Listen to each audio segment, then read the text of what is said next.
Hello my dear student, welcome to potential study IQ. हम class 12 का आज biology का सेकंड चैप्टर शुरू कर रहे हैं, ठीक है, जो कि स्पेशली बीएससी यानी बिहार बोर्ड के लिए चलाया जा रहा है। ठीक है बाबू, आज हम लोग चैप्टर है, देखिएगा, ये जीव विज्ञान है यानी बायोलॉजी। अगर आपको पिछले क्लास में देखना है बायोलॉजी किसे कहते हैं तो आप नीचे कमेंट बॉक्स में लिंक रहेगा, उसमें आप जाकर देख सकते हो बाबू। ठीक है, देखिएगा यहाँ पे ये क्या पार्ट 2 है यानी लेसन 2 है, ठीक है, जिसका नाम इस नाम पर है जीव विज्ञान और तुम्हारे स्पेशली क्लास 12 के लिए और बिहार बोर्ड के लिए। ठीक है, शॉर्ट फॉर्म में क्या बोलते हैं बाबू? BSEB बोलते हैं। ठीक है, अब समझते हैं यहाँ पे क्या है। इस चैप्टर का नाम क्या है? पुष्पीय पादप में लैंगिक जनन। ठीक है, ये पुष्प होता है, पुष्पीय ही क्यों लिया गया, तना क्यों नहीं लिया गया? सुनिएगा बाबू, पुष्पीय ही क्यों लिया गया, तना क्यों नहीं लिया? क्योंकि जो पौधा में होता है ना लैंगिक पार्ट, जो लैंगिक प्रजनन का जो कार्य करता है वो पुष्पीय करता है। ठीक है, इसलिए लिया जाता है। आगे समझते हैं इसको क्या बोलते हैं इंग्लिश में? Sexual reproduction in the flowering plant, यानी प्लांट के अंदर ये तुम्हारे क्या लैंगिक जनन होता है। ठीक है, हमेशा मतलब प्लांट के अंदर जो पुष्प होता है ना उसी में लैंगिक जनन होता है। देखिएगा, तो सबसे पहले हम लोग थोड़ा पीछे वाला क्लास का फर्स्ट क्लास का मतलब लेसन फर्स्ट का रिवीजन कर लेते हैं। ठीक है, जैसे यहाँ पे क्या होता है जनन, तो बोलते हैं व्हाट इज रिप्रोडक्शन, है ना। जनन क्या है? देखिएगा, सिंपल सी भाषा इसका, जनन वह प्रक्रिया है जिसमें जीव अपने समान संतति में होता है और अपने उसका बच्चा, ठीक है, संतति में तो उसको उत्पन्न किया हुआ, तो संतति उत्पन्न करता है या जन्म देता है या जन्म करता है, उसे जनन कहते हैं। फिर समझिएगा इसको, जनन वह प्रक्रिया है जिसमें जीव अपने समान संतति उत्पन्न करता है या जन्म करता है या जन्म लेता है। यहाँ पे करता भी कर सकते हैं, लेता भी कर सकते हैं। जन्म लेता है उसे जनन कहते हैं, सिंपल सी लैंग्वेज में। समझ में आया क्या? आगे देखते हैं नेक्स्ट। अब बताएं, जनन के दो प्रकार होते हैं। कितने प्रकार होते हैं? दो प्रकार। देखिएगा, पहला होता है लैंगिक जनन, दूसरा क्या होता है? अलैंगिक जनन। ठीक है, लैंगिक जनन क्या होता है? जनन की वह प्रक्रिया, देखिए लैंगिक जनन क्या होता है, दो पार्टिसिपेट की जरूरत पड़ती है। देखिए सामने इधर, जनन की वह प्रक्रिया जिसमें दो विपरीत लिंग मतलब एक मानस मतलब एक मादा होगा एक नर होगा, विपरीत लिंग वाले जीव जैसे नर तथा मादा भाग लेते हैं उसे लैंगिक जनन कहते हैं। समझ में आया क्या? अब समझते क्या लैंगिक जनन। ठीक है बाबू, जैसे इसका एग्जांपल हो जाएगा तो बोले मनुष्य हो जाएगा, जानवर हो जाएगा, बहुत कुछ हो जाएगा। ठीक है, आप समझिएगा यहाँ पे अलैंगिक जनन क्या होता है? जनन की वह प्रक्रिया जिसमें एकल जीव, कोई भी एक जीव, एक कोशिकीय जीव होना चाहिए, कोई भी एकल जीव क्या भाग लेता है उसे क्या बोलते हैं? अलैंगिक जनन कहते हैं। ठीक है, समझ में आएगा? जैसे एग्जांपल के लिए मैं बोल दूंगा अमीबा हो गया बाबू, ये अपना द्विखंडन के माध्यम से अलग हो जाता है। समझ में आ रहा है क्या? देखिएगा, मान लीजिए बाबू तुम्हारे ये अमीबा है, पहली बात तो अमीबा कोई आकार ही नहीं होता, ये स्ट्रेचेबल होता है। स्ट्रेचेबल होकर देखा है, ये तुम्हारा केंद्र ऐसे टूट जाएगा, ऐसे टूटेगा, ये दो लग रहा है कि दो भागों में टूटने वाला है अब, और नेक्स्ट भाग में ऐसे हो जाएगा, हल्का सा जुटा रहेगा। अब नेक्स्ट भाग में ये अलग हो जाएगा और ये अलग हो जाएगा, है ना। इसे बोलते हैं अमीबा में द्विखंडन, दो खंडों में टूट जा रहा है, यानी कि एकल जीव दो भागों में जन्म दे रहा है। ठीक है, आगे नेक्स्ट। अब अपना चैप्टर शुरू होता है बाबू यहाँ से, पुष्पीय आवृत बीजियों का एक आकर्षण। ये आवृत्ति बीज क्या होता है? क्या यानी का क्या आवृत बीजियों, ये क्या होता है? आवृत बीजियों, आवृत होता है ढकना। क्या होता है? ढकना। तो किसी चीज से ढका हुआ रहता है। जैसे हम लोग क्या बोलते हैं, क्या बोलते हैं, बादाम खाते हैं ना जी, तो ढका रहता है। अखरोट खाते हैं ना, ढका रहता है। सेब देख लीजिए, सेब के अंदर बीज रहता है ना, तो जो गुद्दा से ढका रहता है। अमरूद देख लीजिए, गुद्दा से ढका रहता है, तो उसी को हम क्या बोलते हैं? आवृत बीज। समझ में आ गया चीज? समझ में आ गया? आगे चलते नेक्स्ट। तो क्या बोल रहे हैं देखिएगा, पुष्पीय आवृत बीजियों का एक आकर्षण अंग है। ठीक है, उसी में हम लोग रिप्रोडक्शन करवाते हैं, यानी रिप्रोडक्शन करता है यानी जनन करता है। ठीक है, आगे चलते हैं। क्या बोल रहे हैं? पुष्पीय पादप में लैंगिक जनन पाया जाता है। सुन में आ गया क्या? पुष्पीय पादप में। फिर क्या बोल रहे हैं? पुष्पीय पादप में लैंगिक जनन के लिए विशेष संरचनाएं होती है, विशेष अलग संरचना होती है। समझ में क्या? आगे समझते हैं। जैसे देखिए, मान लीजिए पौधा बाबू, पेड़ पौधा, तो क्या पेड़ पौधा सभी जगह से जनन करेंगे नहीं, एक माध्यम होता है, जैसे फूल है उससे मालूम करता है। तुम फल तो थोड़ा कर सकते, फल तो बनता है लास्ट में। ठीक है, यहाँ समझते हैं।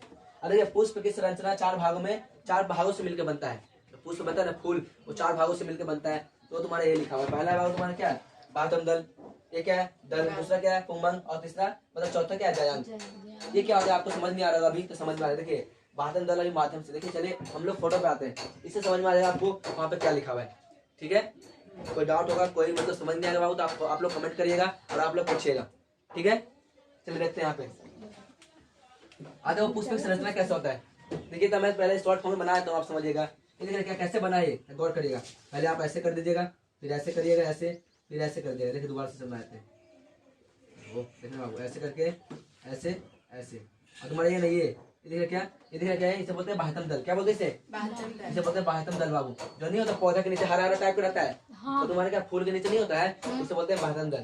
अब दिख रहा क्या ये वाला, ये नीचे तनिया नहीं करता है, ठीक है ना, ये तुम्हारे क्या, ये भी तुम्हारा बाह्यतम दल है। देख चलते हैं क्या, एक ऐसा रहता है पंखुड़िया नियत, इसे हम लोग क्या बोलते हैं, दल बोलते हैं। क्या बोलते हैं बाबू, दल बोला जाता है। अब देखिएगा ये क्या है, दल पुंज। दल पुंज किसे कहते हैं, तो कोई भी पौधे में दुए को होता है ऐसा पंखुड़ी निकला हुआ, कोई भी पौधा बहुत सारा होता है। जैसे गुलाब का फूल देख लीजिए, तुम्हारा क्या बोलते हैं, बहुत सारा रंगों में देख लीजिए, ऐसा नहीं रहता है जी, ऐसे ऐसे, तो वो क्या उसे बोलते हैं क्या, दल पुंज। यानी दलों के समूह को क्या बोलते हैं हम लोग, दल पुंज कहते हैं। ठीक है, आगे समझते हैं यहाँ पे दलों पुंज का। अब समझते हैं बाबू नेक्स्ट, ये दिख रहा क्या है, ये दिख रहा है ये वाला, यहाँ से ऐसे जा रहे थे, इसे हम बोलते हैं वो तंतु। क्या बोलते हैं इसे, तंतु। और इसी के ऊपर यहाँ पे होता है, इसे हम बोलते हैं पुकेसर है, ये लड़का वाला पार्ट है, ठीक है। यानी जो ये वाला पार्ट दिख रहा है तुम्हारा पुकेसर है, पुकेसर माने नर होता है। क्या होता है, पौधों में नर पार्ट, नर वाला, ठीक है। और इसे जो ये बोलता है लंबा सा, इसे बोलते हैं तंतु। इसे क्या बोलते हैं हम लोग, तंतु बोल जाता है। अब गौर से करिएगा यहाँ पे, तुम्हारा तंतु का देखिएगा, इसे बोलते हैं, दिख रहा है ये वाला, दिख रहा है क्या बाबू आप लोग को, ये वाला बोलते हैं पराग कोश। क्या बोलते हैं, इसे बोलते हैं पराग कोश। और इसके अंदर दान दाने सा दिख रहा है, दान दाने सा, इसे बोलते हैं पराग कण। यानी पराग कण कहाँ बनता है, पराग कोश के अंदर बनता है। यहाँ पे आप व्यक्ति बना सकता है, बोलेगा पराग कण कहाँ होता है, तो पराग कोश से बनता है, पाया जाता है। पराग कोश किसका पार्ट है, तो बोलेगा पुकेसर का पार्ट है। समझ में आ रहा है इतना चीज, आगे चलते हैं। यहाँ देखते हो नेक्स्ट, ये देखिएगा, ये दिख रहा है क्या, ये वाला हिस्सा, इसे बोलते हैं ये स्त्री केसर है, यानी स्त्री वाला पार्ट है। पौधा में मतलब नर मादा दोनों होता है, तो हम तो पुरुष वाला पढ़ लिए, नर वाला मादा वाला पढ़ते हैं। यानी पुकेसर दिख रहा है, पुकेसर सॉरी स्त्री केसर, स्त्री केसर का पार्ट दिख रहा है क्या, इसे बोलते हैं स्त्री केसर। स्त्री केसर में जो ऊपर ऊपर दिख रहा है ऐसे ऐसे ऐसे रहता है, कभी फूल पे देखिएगा आप लोग, ऐसे ऐसे रहता है, उसको हम बोलते हैं वर्तिकार्ग। क्या बोलते हैं उसे, वर्तिकार्ग। और जो नल्ली दिख रहा है, नल्ली जो जा रहा है पाइप की तरह, इसे हम लोग बोलते हैं वर्तिका। क्या बोलते हैं इसे, वर्तिका बोला जाता है, ठीक है। और देखिएगा जब ये देखिए यहाँ से तुम्हारा पराग कण आएगा ना बाबू, तो अंदर घुसता है, ठीक है। अंदर घुसने के बाद यहाँ चलता है बीजांड में, तो इसे बोलते हैं क्या हम अंडाशय। क्या बोलते हैं, अंडाशय। क्या बोलेंगे बाबू इसको, अंडाशय हो जाता है। और तुम्हारे दिख रहा है बीज, बीज, इसे बोलते हैं वो बीजांड। क्या बोलते हैं इसे, बीजांड। और इसे क्या बोलते देखिएगा, और तुम्हारा ये दिख रहा है क्या हिस्सा, ये वाला बाबू, ये वाला, जिसे बोलते हैं हम लोग अंड कोशिका। क्या बोलते हैं, अंड कोशिका। तो देखिएगा जो है ना बीजांड है ना, देखिए जो अंड कोशिका है ना, लास्ट में फल बन जाता है, ठीक है। यानी अंडाशय में जाके अंड कोशिका फल बनता है, और जो बीजांड है ना वो बिच्चा बन जाता है, ठीक है। और जो पंखुड़िया है ना सब झड़े गिर जाता है, ठीक है। नेक्स्ट अब समझिएगा, इधर आपको ये समझाता है, क्या है परागकण है ना, पराग कोश के अंदर होता है परागकण, ठीक है बाबू। परागकण है ना पराग कोश के अंदर होता है। अब इसकी तरह पढ़ना है, आगे चलते हैं नेक्स्ट हम लोग। अब देखिए यहाँ पे क्या बताया जा रहा है, पुष्प के सहायक अंग किसे कहते हैं, और पुष्प के आवश्यक अंग कौन कौन है, तो देखिए गौर से। पुष्प के सहायक माने सहायता करने वाला, ये होता है बाह्यतम दल। यानी ये हरा हरा जो रहता है ऐसे, फूल के अंदर नहीं रहता है, सब फूल निकला हुआ, अब गौर करिएगा ऐसा रहता है, साइड में रहता है।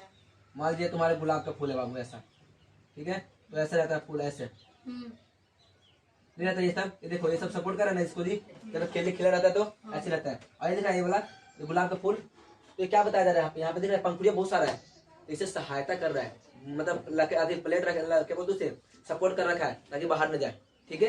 देखिएगा पुष्प के सहायक अंग मतलब क्या, बाह्यतम दल हो गया, दिख रहा है क्या, ये वाला दल बाह्यतम दल, और दल, इधर दल, इधर क्या दल, दल क्या बहुत सारे ऐसे दल रहेगा ना, उससे बोलते हैं हम लोग दल पुंज कहते हैं।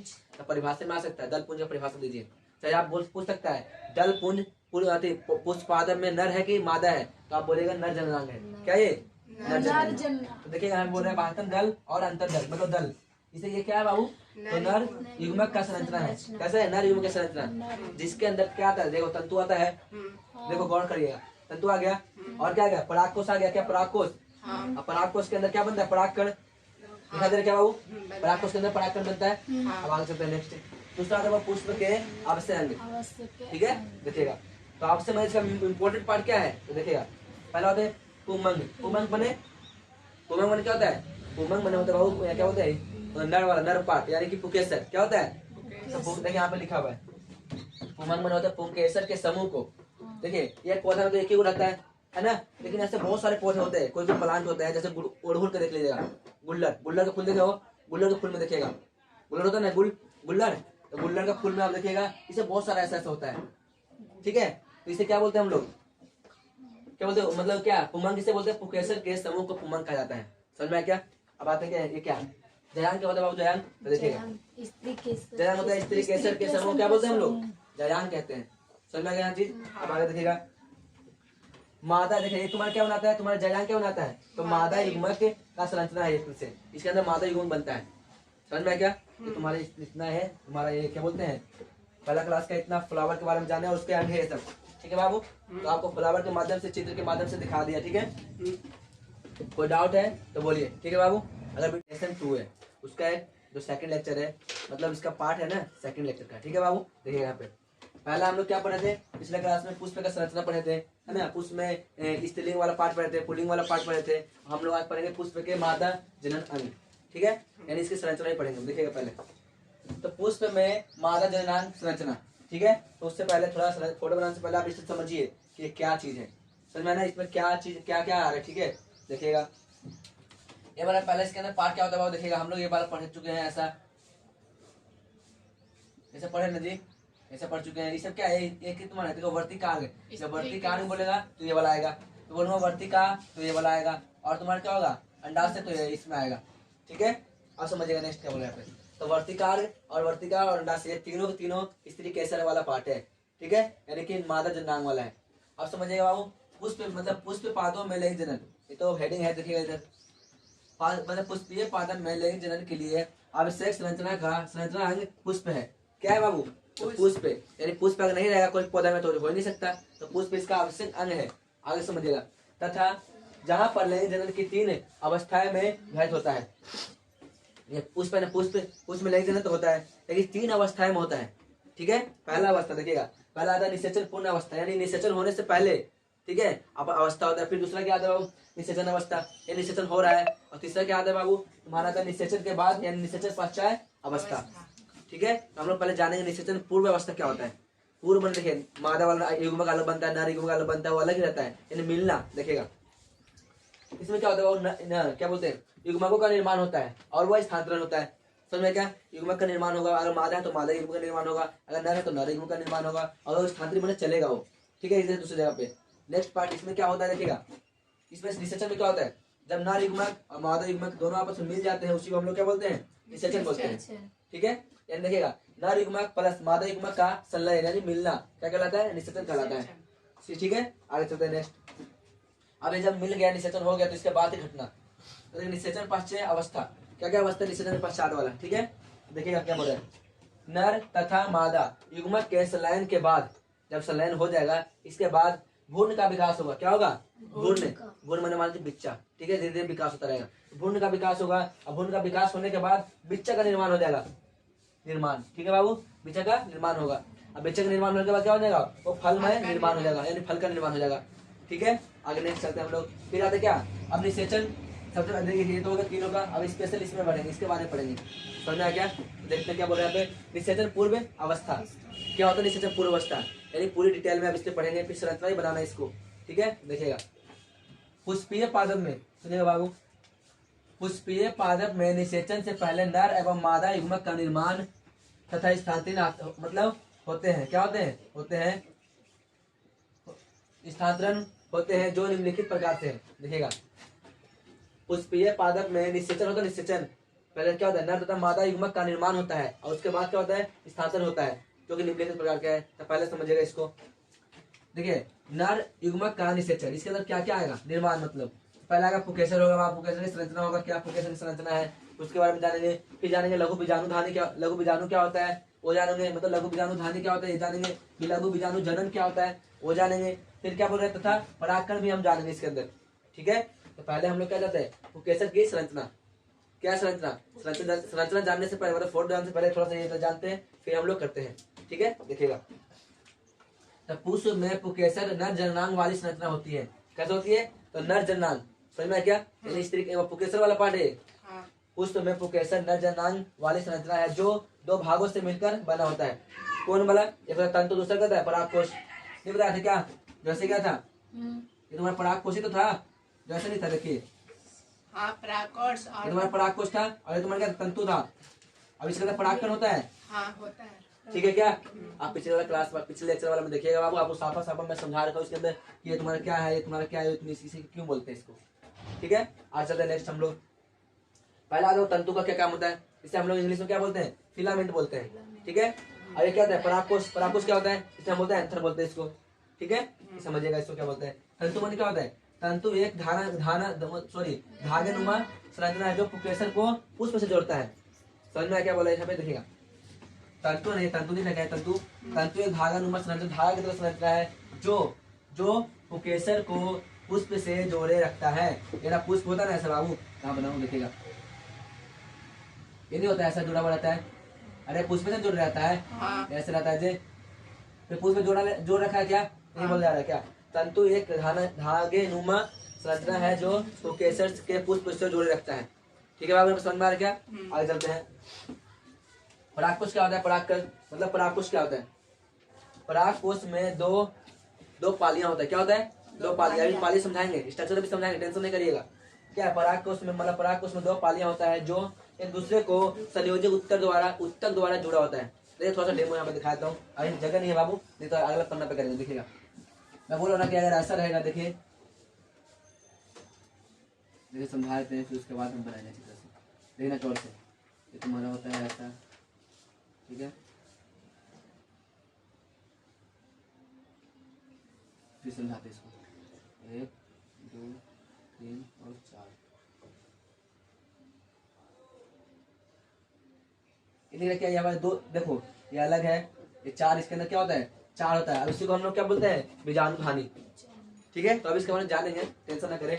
और तुम्हारा दिख रहा है ये वाला हिस्सा, ये दिखा क्या, ये तुम्हारा दो पाली है, घेरा पाली है, घेरा पाली, दिख रहा क्या, दो पालियों से जुड़ा होता है। समझ में आ रहा क्या, और दो पालियां जुड़ा कौन सा उत्तक से, तो बोला तुम्हारा संयोजिक उत्तक, यानी क्या, कनेक्टिव टिश्यू। टिश्यू मैंने उत्तक होता है, ठीक है, तो कनेक्टिव मैंने कनेक्ट कर रखा है, हमें जोड़ रखा है। देखो ये दिखा क्या हिस्सा, ये जोड़ रखा है, इसी को बोलते हैं क्या, संयोजी उत्तक। समझ में आया क्या हो? तो चलते हैं नेक्स्ट क्लास में, इसको हम क्या बोलते हैं, फिगर बनाने के लिए। तब तक के लिए आप वीडियो को वॉच करते रहिए। अगर वीडियो अच्छे लगे तो लाइक करिए बाबू, सब्सक्राइब करें और शेयर भी करें, ताकि आप जैसे और भी स्टूडेंट पढ़ सकते हैं। ठीक है, क्या मतलब परागकोश की संरचना आज पढ़ेंगे बाबू। ठीक है, चलो देखते हैं हम लोग। सबसे पहला पढ़ना था परागकोश, देखना ये क्या है, परागकोश की संरचना। ठीक है, तो हम जानते हैं बाबू जो परागकोश है ना, वो तुम्हारा क्या बोलते हैं, पुकेसर वाला पार्ट है, यानी नर जननांग वाला पार्ट है। समझ में आ रहा क्या? चलिए देखते हैं क्या। तो तुम्हारा देखिएगा यही ना था बाबू, यहाँ पे ये तंतु होता है, तंतु धागानुमा संरचना, इसे बोलते हैं परागकण, परागकोश। अब परागकोश को मैं काटता हूँ, कैसे काटना है, तो काटने के बाद ऊपर वाला ऊपर हो गया और नीचे वाला नीचे हो गया, यानी इसे काटने के बाद ऐसा दिख रहा है। ठीक है, जब इसे काटने के बाद ऐसा दिखता है तो समझिए पहले सामने ये क्या है बाबू, दिख रहा है क्या, ये वाला दिख रहा है क्या, इसमें 4 पार्ट है। कितने पार्ट है, 4। और तुम्हारा दिख रहा है तुम्हारा ऐसा संरचना है जो कि ये वाला है, और इसे हम लोग क्या बोलते हैं, ये तुम्हारा जुड़ा हुआ है, क्या बोलते हैं, तुम्हारा जुड़ा हुआ है। ठीक है, ये 2 पार्ट है इसका, ये जुड़ा हुआ है। ठीक है, इसको हम लोग क्या बोलते हैं, उत्तक, मतलब संयोजी उत्तक द्वारा ये जुड़ रहता है। ठीक है, आगे देखते हैं नेक्स्ट, ये वाला देखिए क्या बोल रहा है, देखिए क्या इसे बोलते हैं, क्या लघु बीजाणुधानी, या फिर इसे हम लोग क्या बोलते हैं, लघु बीजाणु या परागकण। ये नर युग्मक होता है। समझ में क्या? अब यहाँ से हम लोग डायरेक्ट यहाँ पे आएंगे, यहाँ पे नहीं, यहाँ लास्ट में करें हम लोग, देखिएगा यहाँ पे इसको डालते हैं। देखिएगा नेक्स्ट क्या बोल रहा है, तो पहला पॉइंट है इसके अंदर, देखिएगा ये समझ में आया क्या बाबू, तुम्हारे जो स्ट्रक्चर है ना, ये तुम्हारा बोलेगा, ये तुम्हारा 2 है ना, दोनों पार्ट किससे जुड़ा हुआ है, तो बोलेगा संयोजी उत्तक द्वारा जुड़ जाता है। ठीक है, समझ में आया क्या? और इसको बोलते हैं, जो दाने दिख रहा है, इसे बोलते हैं क्या, लघु बीजाणुधानी। ठीक है, और इसके अंदर ये निर्माण किस लघु बीजाणु या परागकण का निर्माण होता है, जो कैसा एक नर युग्मक है। समझ में आया इतना चीज? अब आगे चलते हैं हम लोग क्या बोल रहे हैं, परागकोश की प्रत्येक पाली में, दिख रहा है 2 पाली था ना बाबू, ये देख रहे क्या बोल रहे हैं, प्रत्येक मतलब परागकोश की प्रत्येक पाली में 2 कोष्ठक पाए जाते हैं। ये 2 कोष्ठक, ये रहा एक पाली, ऐसा मैं इसे करूंगा, तो ये एक पाली में क्या है, ये एक पाली। ठीक है, तो एक पाली में 2 कोष्ठक, दूसरा पाली में 2 कोष्ठक। ठीक है, आगे चलते हैं हम लोग, 2 कोष्ठक पाया जाता है, जिन्हें क्या बोलते हैं हम लोग, लघु बीजाणुधानी कहते हैं। ठीक है, समझ में आया? इधर देखो, इधर इस प्रकार, इसको उठाइए, देखिए सामने ये क्या बोले यहाँ पे, देखिएगा इस प्रकार एक परागकोश में 4 लघु बीजाणुधानी पाया जाता है। समझ में आया बाबू? आगे चलते हैं नेक्स्ट, देखिए जैसे 4 ये दिख रहा है, 1 हो गया, 2 हो गया, 3 और 4। ठीक है, आगे चलते हैं, क्या बोल रहे हैं, इन लघु बीजाणुधानियों में लघु बीजाणु या परागकण का निर्माण होता है। ठीक है, चाहे परागकण का निर्माण बोलिए, चाहे तुम्हारा क्या बोलिए, लघु बीजाणु का निर्माण बोलिए, दोनों बात बराबर है। ठीक है, अब आते हैं लघु बीजाणु जनन क्या होता है, ये प्रक्रिया है, किसे क्या देखेगा, तो लघु बीजाणु जनन पराग कोश की लघु बीजाणु धानी में उपस्थित द्विगुणित पराग मात्र कोशिकाएं अर्धसूत्री विभाजन करके 4 अंगुकित लघु बीजाणुओं का निर्माण करता है। जिसे मतलब करती है। इस प्रक्रिया को क्या बोलते हैं हम लोग? लघु बीजाणु जनन कहते हैं। आप देखिए समझ नहीं आएगा इसको, इस माध्यम समझिएगा। ये तुम्हारा होता है 4 गो, ठीक है। तो 4 गो में एक, इस सब एक ही जैसा है। तो हम एक के पढ़ लेंगे तो 4 को बार में तो पढ़ ही लेंगे, सिंपल सी बात है। तो देखिएगा इसे क्या बोलते हैं हम लोग? मतलब अधिस्तरीय के कोशिका, ठीक है। मतलब अधिस्तरीय कोशिका, ठीक है। जैसे देखिएगा इससे क्या होता है? जब विकास होता है ना बाबू, विकास, तो विकसित होकर अपने आकार में वृद्धि कर लेता है। जब बड़ा हो जाता है विकास करके, समझ में आ गया? फिर क्या बनाता है? तो बताना है क्या है? परपशु कोशिका बनाता है। क्या बनाता है? परपशु कोशिका। अब देखिए परपशु क्या होता है? देखिए ये तो हो गया। उसके बाद क्या होता है? समसूत्री विभाजन द्वारा ये 2 भागों में टूट जाता है। प्राथमिक द्वितीय कोशिका। दूसरा क्या होता है? प्राथमिक क्या है? पुंबी जानू मतलब सॉरी पुंबी जानू जनन। 2 बार लिखा है बाबू, पुंबी जानू जनन। समझ में आया? नेक्स्ट चलते हैं यहाँ पे।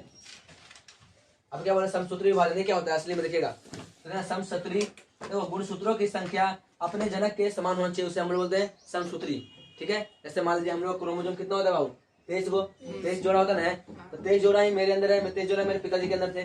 समझ में आ गया? तो क्या बोला एक तरह से, पता ना? तो यही क्या बोला जाए? समसूत्री, यानी गुणों की संख्या क्या होना चाहिए?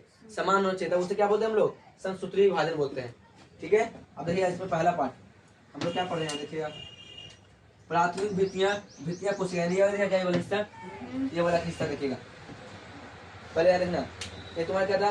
प्रथम पुंबी मतलब पुंबी जानू जनन होता है। इसको जब क्या करेंगे? समसूत्री विभाजन से टूट जाएगा तो क्या बनाएगा? ये तुम्हारा बनाएगा लघु पराग मात्र बनाएगा, ठीक है। और फिर इसे क्या अर्धसूत्री दोबारा तोड़ेंगे तो क्या बनेगा? देखो अर्धसूत्री विभाजन के माध्यम तोड़ेंगे ना तो क्या हो जाएगा? लघु बीजाणु परागकण का निर्माण होगा, ठीक है। तो इससे यहाँ समझेंगे। देखिएगा क्या बोल जा रहे हैं यहाँ पे, क्या बोल रहे बाबू? देखो प्राथमिक द्वितीय कोशिका विकसित होकर 3 परतों का निर्माण करती है। कितने परतों का निर्माण करती है? 3 परत का, ठीक है। पहला परत समसूत्री वाला, दूसरा बीच वाला, तीसरा नीचे वाला सबसे। देखिएगा पहला को बोलते हैं भातम परत, दूसरा को बोलते हैं मध्य परत, तीसरे को बोलते हैं बाबू टेपिटम परत। क्या बोलते हैं? टेपिटम, ठीक है। याद रखिएगा इसको। जैसे देखिएगा पहला परत दिखा गया हिस्सा, सबसे पहला परत है। फिर रेड वाला दिखा क्या? मध्य परत है बाबू। और जो ये ब्लैक वाला दोबारा से दिख रहा क्या? इसे बोलते हैं हम लोग टेपिटम परत। ये तुम्हारा 3 परतों का निर्माण करता है। और तुम्हारा ये तुम्हारा अभी बताया कि समसूत्री दोबारा ये दिख रहा है हिस्सा, इसे हम लोग क्या बोलते हैं? लघु बीजाणु परागकण। लघु बीजाणु या परागकण बोलेंगे, दोनों में से कोई एक बोलेंगे, ठीक है बाबू। तो अपने वीडियो देखिए आप। अगर वीडियो अच्छा लगे तो लाइक करिएगा, सब्सक्राइब जरूर कर ले और शेयर जरूर करें, ताकि और भी आपकी तरह स्टूडेंट पढ़ सकते हैं, ठीक है।